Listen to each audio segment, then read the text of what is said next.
ઘણી ઇજ્જત, નમસ્કાર, ઘણી ઇજ્જત, ઘણો સ્નેહ, ઘણી લાગણી આપી હું લપસું એ પહેલા જેને મને સો આંગળી આપી એવા પરમ કૃપાળુ પરમાત્મા શ્રી કૃષ્ણના ચરણોમાં વંદન.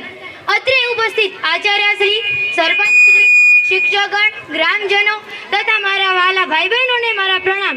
મારું નામ બોપા એસવીએન ભરતભાઈ છે. હું ધોરણ 8માં અભ્યાસ કરું છું. હું આજે તમારી સમક્ષ એક સરસ મજાનું વક્તવ્ય લઈને આવી રહી છું. મારા વક્તવ્યનું નામ છે ઝાંસીની રાણી લક્ષ્મીબાઈ. તો તમને મારી નમ્ર વિનંતી કે તમે મારા વક્તવ્યને ધ્યાનપૂર્વક સાંભળશો.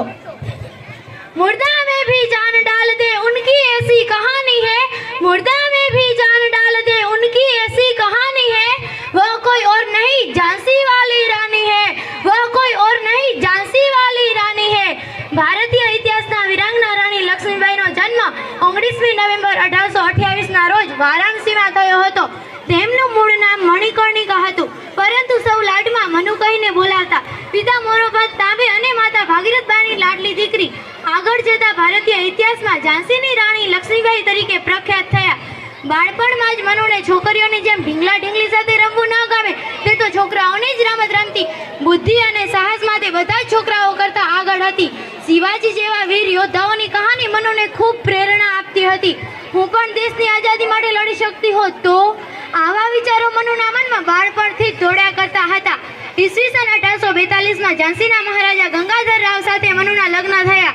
ત્યારથી તેઓ રાણી લક્ષ્મીબાઈ તરીકે ઓળખાયા.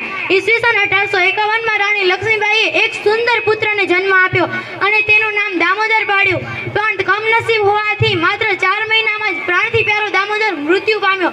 પુત્રના મૃત્યુ બાદ ગંગાધર રાવ અને રાણી લક્ષ્મીબાઈએ એક પુત્રને દત્તક લીધો અને તેનું નામ પણ ગંગાધર રાવ પાડ્યું.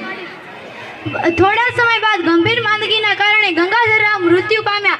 નાની જ ઉંમરે રાણી લક્ષ્મીબાઈ વિધવા થઈ ગયા.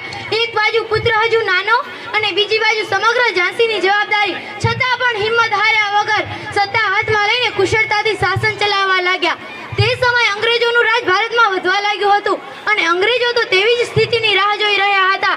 તેમણે કપટથી લક્ષ્મીબાઈના દત્તક પુત્રને નામંજૂર કરી ઝાંસીને અંગ્રેજોના રાજ્યમાં સમાવવાની ઘોષણા કરી લીધી હતી.